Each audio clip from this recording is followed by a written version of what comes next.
नमस्कार, vision IAS के news today के इस अंक में आप सभी का स्वागत है। इस अंक में हम आपके लिए लेकर आए हैं यूपीएससी परीक्षा की दृष्टि से महत्वपूर्ण कुछ अहम खबरें।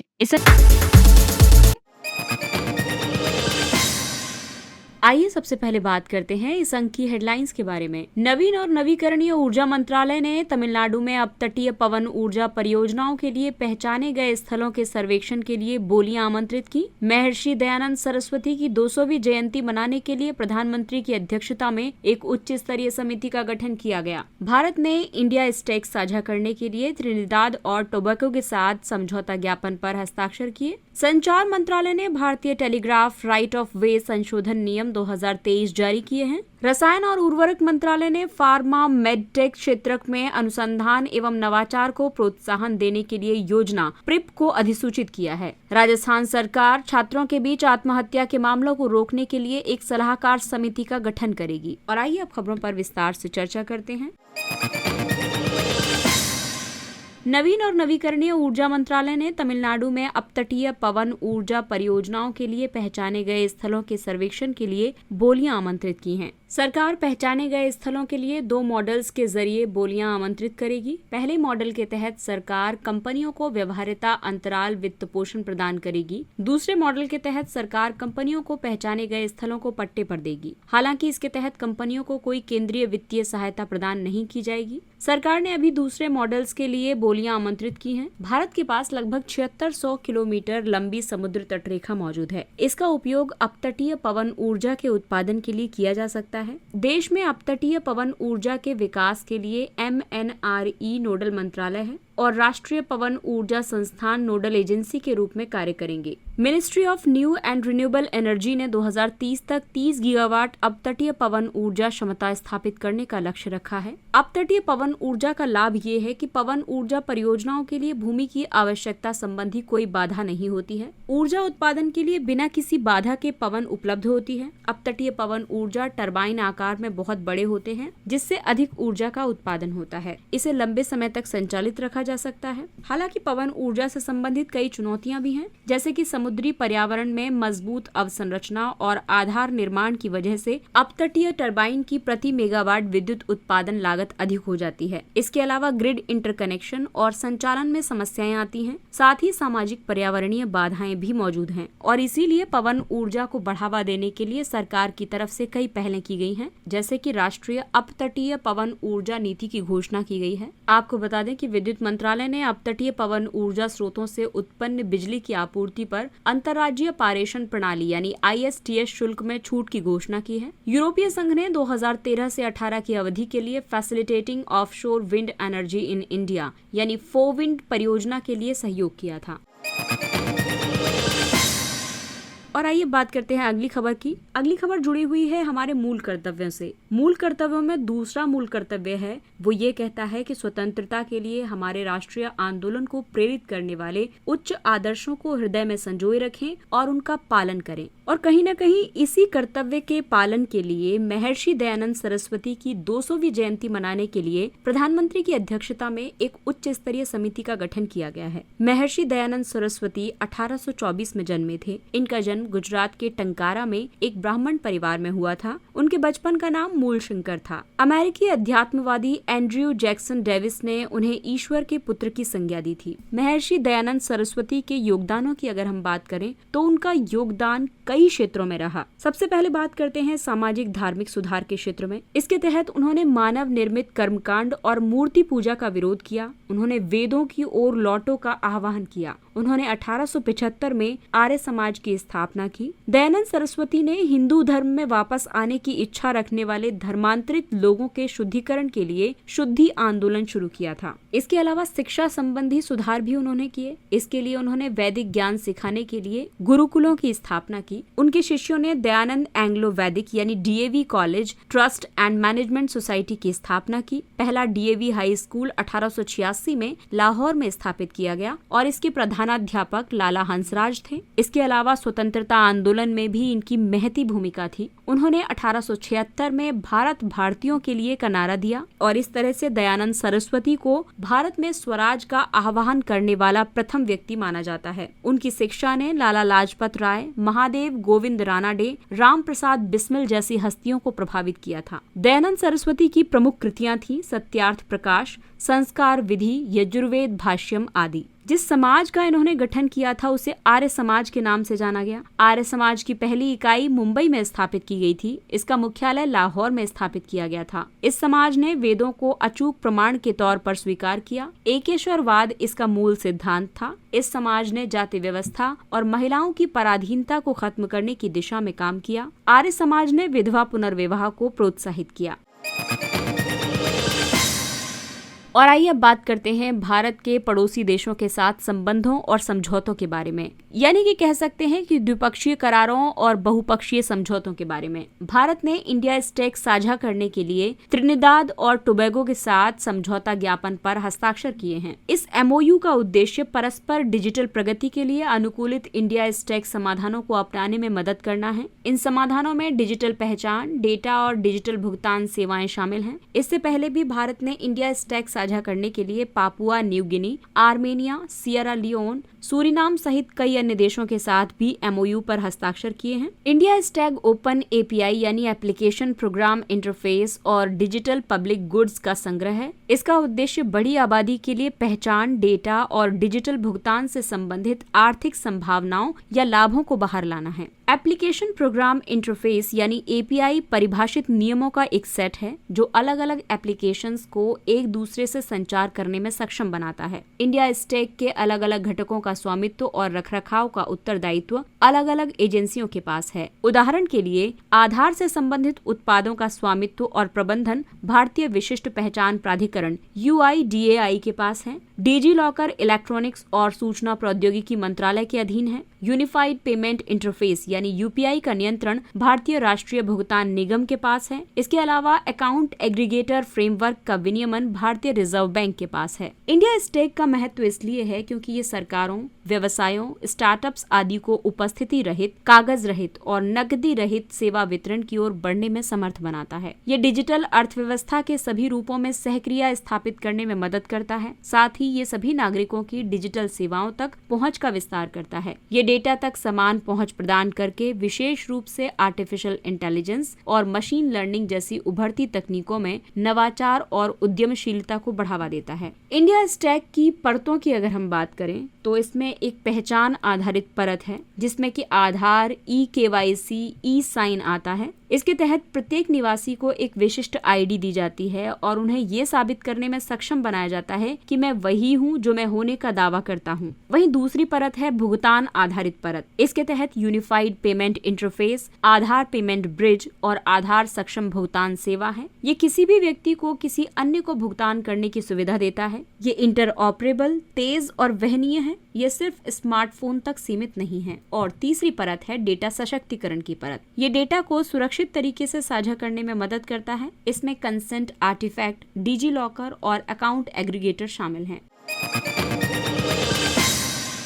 अगला टॉपिक है संचार मंत्रालय ने भारतीय टेलीग्राफ राइट ऑफ वे संशोधन नियम 2023 जारी किए हैं। देश में मजबूत दूरसंचार बुनियादी ढांचे को बढ़ावा देने के लिए ये संशोधन नियम जारी किए गए हैं। इन्हें भारतीय टेलीग्राफ राइट ऑफ वे नियम 2016 में किए गए बदलावों के आधार पर जारी किया गया है। राइट ऑफ वे एक कानूनी अधिकार है। इसे उपयोग या अनुदान द्वारा स्थापित किया जाता है। राइट ऑफ वे का मतलब है किसी अन्य व्यक्ति या संस्था के स्वामित्व वाली वास्तविक संपत्ति में से मार्ग प्राप्त करने का अधिकार। राइट ऑफ वे अनुमति के लिए समय पर अनुमोदन प्राप्त होने से बुनियादी ढांचे के विस्तार में तेजी लाने में मदद मिलती है। हालांकि उद्योगों को वर्तमान में अनेक चुनौतियों का सामना करना पड़ता है। इसमें राइट ऑफ वे अनुमोदन संबंधी समय सीमा, इसके अलावा व्यवसायिक या आवासीय क्षेत्रों में पहुंच देने से इनकार करना, राज्यों के राइट ऑफ वे संबंधी दृष्टिकोण में एकरूपता की कमी और केंद्र तथा राज्यों के बीच में समन्वय की कमी। और इन्हीं चुनौतियों से निपटने के लिए कुछ प्रमुख संशोधन किए गए हैं, जैसे कि लाइसेंस धारक कई छोटी सेल साइट्स के लिए एक ही आवेदन जमा कर सकते हैं। लाइसेंस धारक मौजूदा भूमिगत अवसंरचना के क्षतिग्रस्त होने पर अस्थायी रूप से जमीन के ऊपर टेलीग्राफ अवसंरचना स्थापित कर सकते हैं। इसके अलावा स्ट्रीट फर्नीचर को परिभाषित किया गया है। इससे तीव्र विस्तार और कुशल नेटवर्क स्थापित करने में सहायता मिलेगी। केंद्रीय सरकारी संस्थाएं प्रशासनिक शुल्क का भुगतान किए बिना अपनी इमारतों पर छोटे सेल स्थापित करती हैं। उन्हें केवल बिजली और फिक्सचर शुल्क का भुगतान करना होगा। और आइए बात करते हैं कुछ अन्य महत्वपूर्ण पहलों की, जो कि राइट ऑफ वे के लिए शुरू की गई। केंद्रीकृत राइट ऑफ वे अनुमोदनों के लिए गतिशक्ति संचार पोर्टल लॉन्च किया गया है।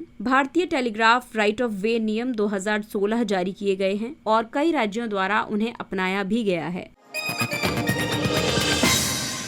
और अब बात करते हैं फार्मा क्षेत्र की। रसायन और उर्वरक मंत्रालय ने फार्मा मेडटेक क्षेत्र में अनुसंधान और नवाचार को प्रोत्साहन देने के लिए प्रिप योजना को अधिसूचित किया है। इस योजना का उद्देश्य प्राथमिकता वाले क्षेत्रों में अनुसंधान एवं विकास के लिए उद्योग और शिक्षा जगत के संपर्क को बढ़ावा देना है, साथ ही गुणवत्तापूर्ण अनुसंधान की संस्कृति को विकसित करना है। इस योजना की अवधि 5 वर्ष है, यानी 2023-24 से 2027-28 तक। इसके 2 घटक हैं। अनुसंधान अवसंरचना को मजबूत करना। ये कार्य राष्ट्रीय औषधीय शिक्षा एवं अनुसंधान संस्थान में उत्कृष्टता केंद्र स्थापित करके पूरा किया जाएगा। इसके अलावा औषध क्षेत्र में उच्चतर शिक्षा और उच्च स्तरीय अनुसंधान के लिए 7 राष्ट्रीय औषधीय शिक्षा एवं अनुसंधान संस्थान यानी नाइपर्स को राष्ट्रीय महत्व के संस्थान के रूप में स्थापित किया गया है। दूसरा घटक है 6 प्राथमिकता वाले क्षेत्रों में फार्मा मेडटेक क्षेत्र में अनुसंधान को बढ़ावा देना। इनमें शामिल है नए रासायनिक या जैविक संस्थान और फाइटो फार्मास्यूटिकल्स, जटिल जेनेरिक्स व बायोसिमिलर, परिशुद्ध चिकित्सा, चिकित्सा उपकरण,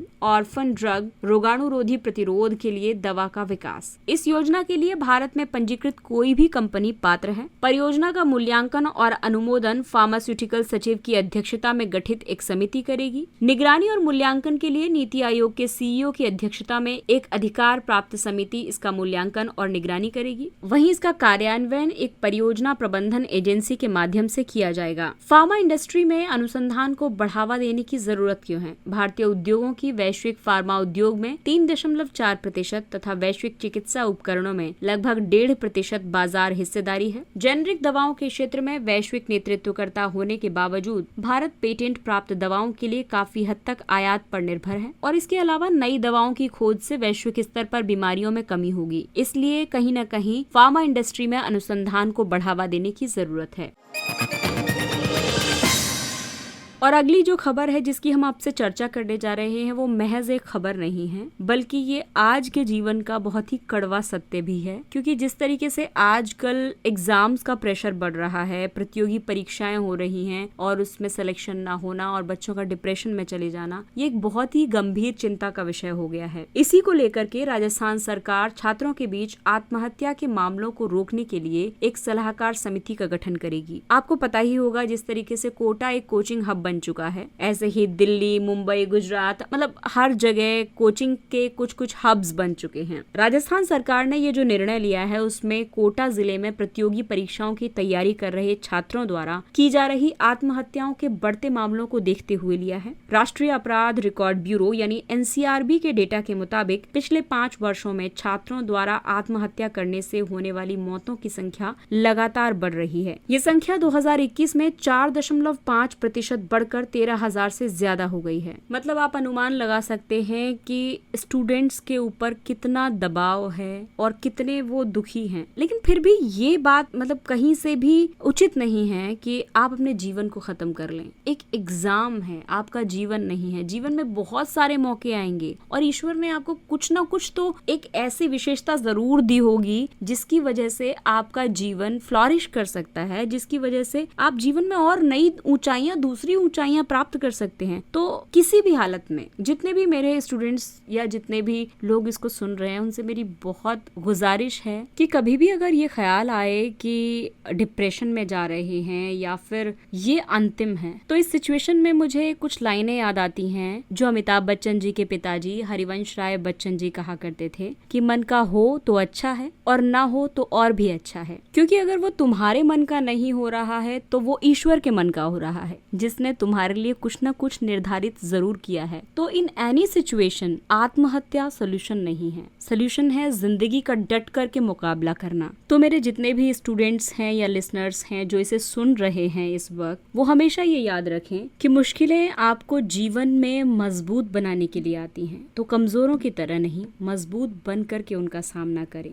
और आइए अब ये भी जानते हैं कि छात्रों की आत्महत्या करने की वजह क्या रहती हैं। सबसे पहली बात होती है पढ़ाई का दबाव, माता पिता की उम्मीदें और समाज का अप्रत्यक्ष रूप से एक दबाव बनाना, पीयर प्रेशर में बच्चे ऐसा कर जाते हैं अक्सर। इसके अलावा हॉस्टल में जीवन जीने का एक नया तरीका होता है जिसके साथ में कहीं ना कहीं कोप अप ना बिठा पाना, और घर से दूर जीवन, एकाकी जीवन, सांस्कृतिक आघात, मतलब कल्चरली वो एक अलग माहौल में पहुंचते हैं जिसको एक्सेप्ट करना उनके लिए शुरुआत में थोड़ा मुश्किल जरूर होता है, क्योंकि वो ट्रांजिशन फेज जो होता है वो बहुत तकलीफ देह होता है। कहीं ना कहीं अलग अलग खान पान और इम्पोस्टर सिंड्रोम, यानी कि किसी की क्षमता पर संदेह करना, साथ ही रैगिंग की वजह से भी कई बार छात्र आत्महत्या कर लेते हैं। विश्वविद्यालय अनुदान आयोग यूजीसी के डेटा के मुताबिक पिछले 5.5 वर्षों में रैगिंग की वजह से कम 25 छात्रों ने आत्महत्या की थी। इसके अलावा और भी कई मुद्दे हैं, जैसे कि किशोरावस्था की कठिनाइयां, मानसिक स्वास्थ्य की समस्या, इसके अलावा मादक द्रव्यों का सेवन। और यही कारण है कि सरकार ने अपने स्तर पर छात्र आत्महत्या को रोकने के लिए कई पहलें भी शुरू की हैं, जैसे कि छात्रों को मनोसामाजिक सहायता प्रदान करने के लिए शिक्षा मंत्रालय ने मनोदर्पण पहल शुरू की है। लंबे समय तक कक्षाओं से अनुपस्थित रहने वाले छात्रों की पहचान के लिए IIT मद्रास में फेस रिकॉग्निशन अटेंडेंस मैनेजमेंट प्रणाली प्रस्तावित की है। राजस्थान सरकार ने विद्यार्थियों के हॉस्टल में एंटी सुसाइड पंखे अनिवार्य रूप से लगाने के निर्देश दिए। और राष्ट्रीय आत्महत्या रोकथाम रणनीति का लक्ष्य 2020 के साथ तुलना में 2030 तक आत्महत्या मृत्यु दर को 10% तक कम करना है।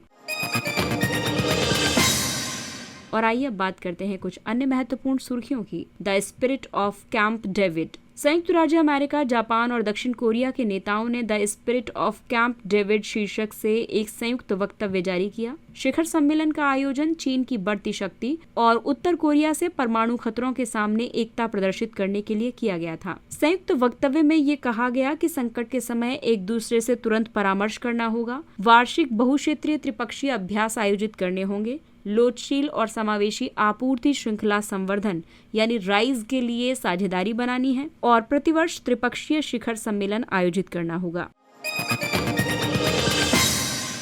अगला टॉपिक है इंफ्रास्ट्रक्चर डेट फंड गैर बैंकिंग वित्तीय कंपनी यानी IDF NBFC। भारतीय रिजर्व बैंक ने IDF NBFC के लिए विनियामक ढांचे को संशोधित किया है। मुख्य संशोधन के मुताबिक IDF NBFCs को प्रायोजकों की आवश्यकता नहीं होगी, लेकिन उनको कुछ शर्तें पूरी करनी होंगी, जैसे कि कम से कम 300 करोड़ रुपए वाली शुद्ध स्वामित्व वाली निधि रखनी होगी, जोखिम भारित आस्तियों की तुलना में पूंजी अनुपात CRAR 15% होना चाहिए, उन्हें कम से कम 5 साल की परिपक्वता वाले रुपए या डॉलर मूल्य वर्गित बॉन्ड के माध्यम से धन जुटाने की अनुमति दी जाएगी। IDF NBFC गैर बैंकिंग वित्तीय कंपनी है जिसे जमा स्वीकार करने की अनुमति नहीं होती है, लेकिन ये ऐसी अवसंरचना परियोजना को पुनर्वित्त प्रदान कर सकती है जिन्होंने वाणिज्यिक संचालन का कम से कम 1 वर्ष पूरा कर लिया हो। प्रत्यक्ष ऋणदाता के रूप में टोल ऑपरेट ट्रांसफर परियोजना का वित्त पोषण कर सकती है।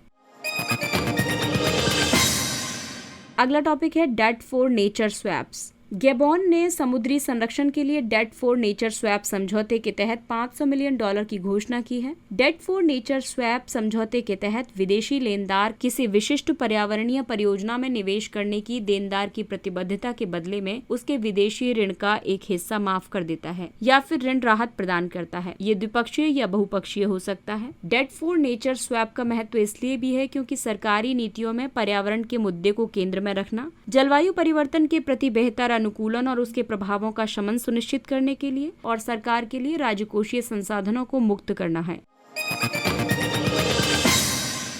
D boosting. चंद्रयान 3 के लैंडर मॉड्यूल ने अपना पहला डी बूस्ट कौशल सफलतापूर्वक प्रदर्शित किया। लैंडर मॉड्यूल की डी बूस्टिंग का मतलब है लैंडर को उस कक्षा तक धीमा करने की प्रक्रिया जहां पेरिलियन और अपोलियन अंतरिक्ष यान से केवल कुछ किलोमीटर की दूरी पर रह जाते हैं। इसमें स्थिर कक्षा प्राप्त करने के लिए अंतरिक्ष यान के थ्रस्ट को कम करना शामिल है। पेरिलियन कक्षा का वो स्थान है जो चंद्रमा के निकटतम होता है और अपोलियन कक्षा का वो स्थान है जो चंद्रमा से सबसे दूर होता है। डी बूस्टिंग से चंद्रमा पर सॉफ्ट लैंडिंग में मदद मिलेगी।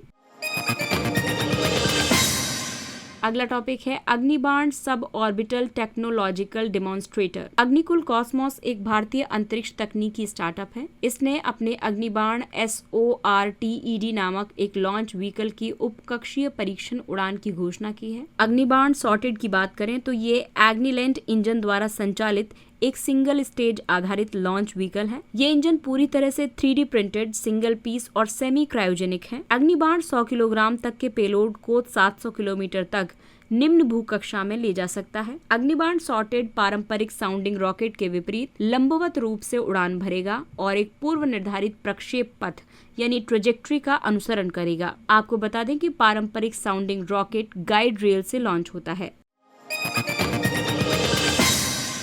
अगला टॉपिक है राष्ट्रीय ताप विद्युत निगम ने लेह में भारत की पहली हाइड्रोजन बस का ट्रायल शुरू किया। इन बसों को ऐसे अत्यधिक ऊंचाई वाले स्थानों में संचालन के लिए डिजाइन किया गया है जहां तापमान 0 से भी कम होता है। हाइड्रोजन बसें ईंधन सेल का उपयोग करती हैं। ईंधन सेल बिजली उत्पन्न करने के लिए हाइड्रोजन और वायु का उपयोग करता है। इस बस से अपशिष्ट के रूप में केवल पानी का उत्सर्जन होगा जो पर्यावरण के अनुकूल है। हाइड्रोजन का उच्च ऊर्जा घनत्व ये सुनिश्चित करता है कि इसकी प्रति किलोमीटर परिचालन लागत कम हो। सुलिना चैनल डैन्यूब नदी की एक सहायक नदी है। ये यूक्रेन के प्रमुख बंदरगाहों को काला सागर से जोड़ती है। चिलिया, सुलिना और सेंट जॉर्ज डैन्यूब डेल्टा में प्रमुख चैनल हैं। इन तीनों में से केवल सुलिना चैनल ही माल परिवहन के लिए पर्याप्त गहरा और चौड़ा है। ये पूरी तरह से रोमानिया के अंतर्गत आता है। रोमानिया उत्तरी अटलांटिक संधि संगठन यानी नाटो का सदस्य है। रूस द्वारा काला सागर अनाज समझौते से हटने के बाद डैन्यूब डेल्टा ने यूक्रेन को एक वैकल्पिक मार्ग प्रदान किया है। अगला टॉपिक है मट्टी केला। तमिलनाडु में कन्याकुमारी के मट्टी केले को भौगोलिक संकेतक का टैग प्रदान किया गया है। GI टैग चेन्नई में स्थित GI रजिस्ट्री द्वारा वस्तुओं के भौगोलिक संकेतक पंजीकरण और संरक्षण अधिनियम 1999 के तहत जारी किया जाता है। मट्टी केले को आमतौर पर बेबी बनाना के नाम से जाना जाता है। ये अपनी अनूठी सुगंध और शहद जैसे स्वाद के लिए विख्यात है। इसका कम कुल घुलनशील सॉलिड्स कंटेंट TSSC इसे एक अच्छा शिशु आहार बनाता है। मट्टी केले के गुच्छे अन्य सामान्य केलों की गुच्छों की तरह सीधे सीधे कतार में नहीं होते, बल्कि ये हल्के से घुमावदार रूप में होते हैं। और आइए अब बात करते हैं सुर्खियों में रहे स्थलों के बारे में। हवाई, इसकी राजधानी होनोलुलु है। माउई वनाग्नि की घटना को हवाई के इतिहास में सबसे भयानक प्राकृतिक आपदाओं में से एक माना गया है। हवाई ज्वालामुखीय द्वीपों का एक समूह है। यहाँ के ज्वालामुखी शील्ड ज्वालामुखी प्रकार के उदाहरण हैं। शील्ड ज्वालामुखी बेसाल्ट से बना होता है। बेसाल्ट एक तरह का लावा होता है जो बहुत तरल अवस्था में होता है। लावा 2 प्राथमिक प्रकारों में आते हैं, पाहोए होए और अह। एक तीसरा प्रकार है पिलो लावा जो जल के भीतर होने वाले प्रस्फुटन से बनता है। हवाई मध्य प्रशांत महासागर में अवस्थित है। ये संयुक्त राज्य अमेरिका के दक्षिण पश्चिम में स्थित है। हवाई में विश्व धरोहर स्थल हैं हवाई ज्वालामुखी राष्ट्रीय उद्यान और पपाहनोमोकुकेया समुद्री राष्ट्रीय स्मारक। हवाई में उभरे हुए ज्वालामुखी पर्वत मौजूद हैं। हवाई का उच्चतम बिंदु है मोना किया। ये अपने आधार से 10,203 मीटर ऊंचा है, जो इसे आधार से मापा गया पृथ्वी का सबसे ऊंचा पर्वत बनाता है। हवाई की प्रमुख नदियां हैं वेडुकू, हनालेई, वेलुया और कोले कोले। इसके साथ ही ये अंक समाप्त होता है। अगले अंक में फिर मुलाकात होगी कुछ अन्य महत्वपूर्ण खबरों के साथ। तब तक अपने लक्ष्य के लिए तत्पर रहिए और अगर आपको हमारा कंटेंट अच्छा लगता है तो इसे लाइक, सब्सक्राइब और शेयर जरूर करें। और अब हमें यानी विजन IAS की पूरी टीम को दीजिए इजाजत। नमस्कार।